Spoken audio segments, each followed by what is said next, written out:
Hi everyone, कल 22 of February है और आप सभी लोगों का पेपर है। और इंग्लिश का पेपर क्योंकि थोड़ा सा लेंदी आता है, सो काफ़ी सारे बच्चे काफ़ी ज़्यादा परेशान होते हैं इस चीज़ को लेकर के कि कहीं उनका पेपर छूट ना जाए, राइट। सो आज के इस वीडियो सेशन में हम बात करने वाले हैं कि क्या रहनी चाहिए आपकी अप्रोच, किस तरीके से आपको टाइम मैनेज करना चाहिए और आप किस तरह से टाइम मैनेज करेंगे कि आपका एक भी मिनट वेस्ट ना हो और आप अपने एग्जाम में एक भी क्वेश्चन ना छोड़े, राइट। अब बच्चों के साथ सबसे बड़ी प्रॉब्लम ये होती है कि उन्हें ये नहीं समझ में आता कि वो कौन सा सेक्शन पहले अटेम्प्ट करें, राइट।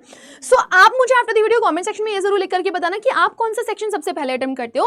वैसे मैं आप सभी लोगों को बोलना चाहूंगी कि आपके लिए सबसे ज्यादा जरूरी ये होता है कि आप सीबीएसई की स्ट्रैटेजी को समझें और आप ये चीज का ध्यान रखें कि सीबीएसई बच्चों की साइकोलॉजी को अच्छे से समझता है। सारी रिसर्च करने के बाद ही आपका जो पेपर है वो सेट किया जाता है और सीबीएसई आपका पेपर इस तरह से सेट करता है कि उसमें सेक्शन ए में आपका रीडिंग सेक्शन रहता है, फिर सेक्शन बी आपका राइटिंग सेक्शन रहता है और फिर लास्ट रहता है लिटरेचर।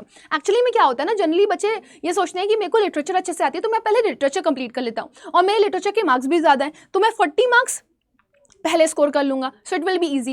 बट शायद आप लोग को ये नहीं पता कि सबसे ज़्यादा मार्क्स अगर किसी चीज़ में कटते हैं तो वो आपके लिटरेचर में ही कटते हैं, क्योंकि अगर आपका जो हैंड राइटिंग है थोड़ा सा गड़बड़ हुआ, स्पेलिंग एरर्स आपकी बहुत सारी निकल गई, राइट, या फिर आपने एक आध क्वेश्चन को कम ज़्यादा कर दिया तो फिर वो हाफ मार्क्स तो आपके काट लेता है। सो यहाँ पे आपके मार्क्स जाने के चांसेस तो रहते ही रहते हैं।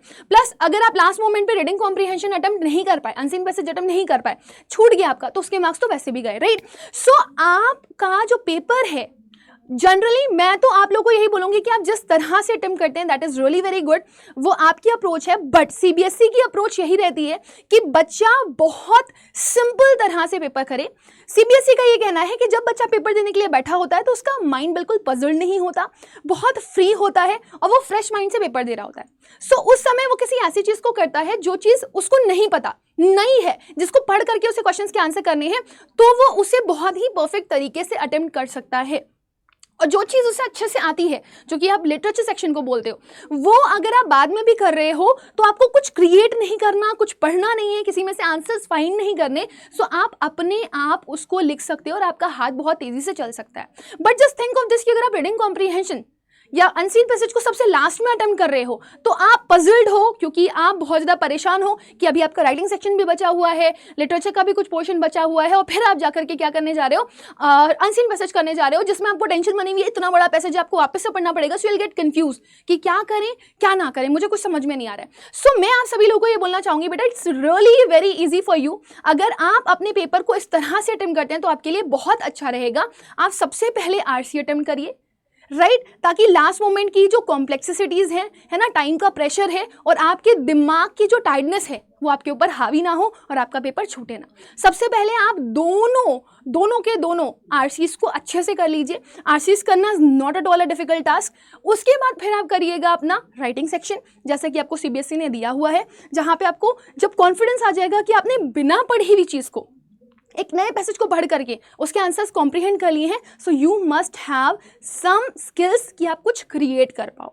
आपको फॉर्मेट्स पता होंगे तो राइटिंग सेक्शन आपका इजीली हो जाएगा। हाँ, जब आप पेपर पढ़ रहे हैं सो आप पेपर पढ़ते टाइम अपनी आंसर शीट में ऑर्गेनाइजेशंस के लिए बहुत अच्छे से पॉइंटर्स नोट कर लेना कि स्टार्टिंग कैसे करनी है, मिड पार्ट कैसे लिखना है, एंड पार्ट कैसे लिखना है, राइट। उसके बाद फिर आपको क्या करना है, you have to go for conclusion, right. So how will you attempt your paper, which section should we attempt first, ये बच्चे के दिमाग में क्वेश्चन आता है। और हम टाइम कैसे मैनेज करें, बच्चे के दिमाग में ये भी बहुत ज्यादा कंफ्यूजन क्रिएट होता है। सो सेक्शन अटेम्प्ट करने के लिए पहले रीडिंग, फिर राइटिंग और फिर आपको लिटरेचर सेक्शन के लिए जाना है। और अगर आपको टाइम मैनेजमेंट करना है तो आपको पेपर पहले ही पढ़ने के लिए मिल गया है, राइट। अब पेपर पढ़ने के लिए बच्चा ये देखता है कि मेरे नोन क्वेश्चंस कौन कौन से हैं, वो प्री डिसाइड करता है कि वो कौन कौन से क्वेश्चंस लिटरेचर में अटेम्प्ट करेगा, कौन से नहीं करेगा, राइटिंग सेक्शन में क्या करेगा क्या नहीं करेगा, ये वो सोच लेता है। लेकिन अनसीन पैसेज तो आपको करना ही है ना, आपको दोनों के दोनों अनसीन पैसेज अटेम्प्ट करने हैं। सो उसमें आपके पास कोई चॉइस नहीं होती, हालांकि आपको क्वेश्चंस में चॉइस मिल जाती है लेकिन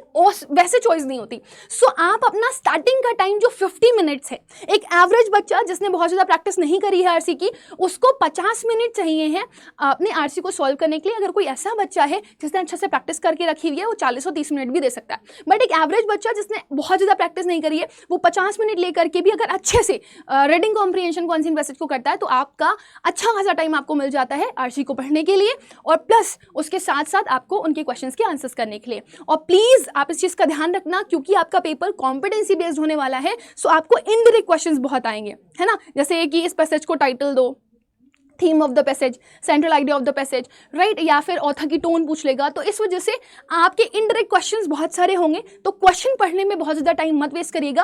पहले आपका जो पैसेज है उसको पढ़ करके समझ लीजिएगा and then go for the questions. और अगर आपको क्वेश्चंस पढ़ने हैं तो सिर्फ वन गो में आप जाकर के क्वेश्चन पढ़ लो, ये देखने के लिए कि क्वेश्चन डायरेक्ट आए हैं कि इनडायरेक्ट आए हैं। नेक्स्ट इज आपके पास फिर टाइम होता है आपकी राइटिंग सेक्शन का।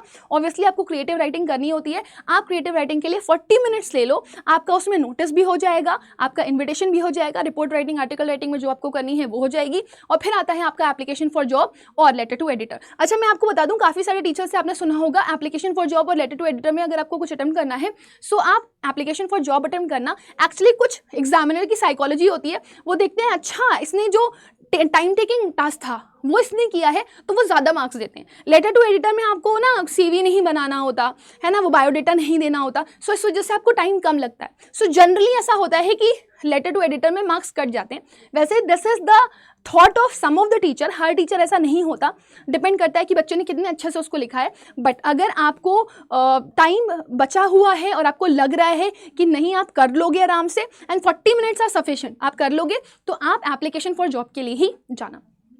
नेक्स्ट आता है आपका लिटरेचर सेक्शन, जिसमें आप एकदम परफेक्ट हो, आप उसके लिए जाना चाहते हो तो please go for literature section. आपके दिमाग में ऑलरेडी स्टोरीज हैं, what you have to do, what you shouldn't do, सब कुछ आपको अच्छे से पता है। आप आराम से 90 मिनट्स ले करके अपना पेपर करिए, right.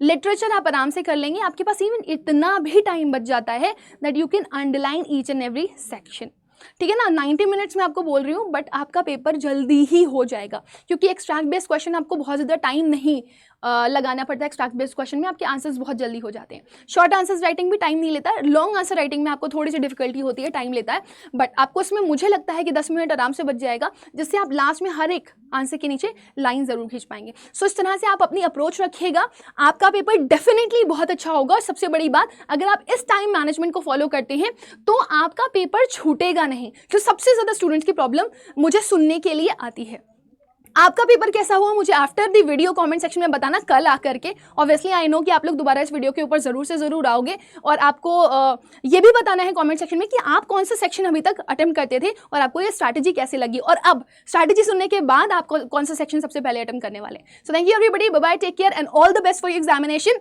Go great, do great and believe me guys, you will score good.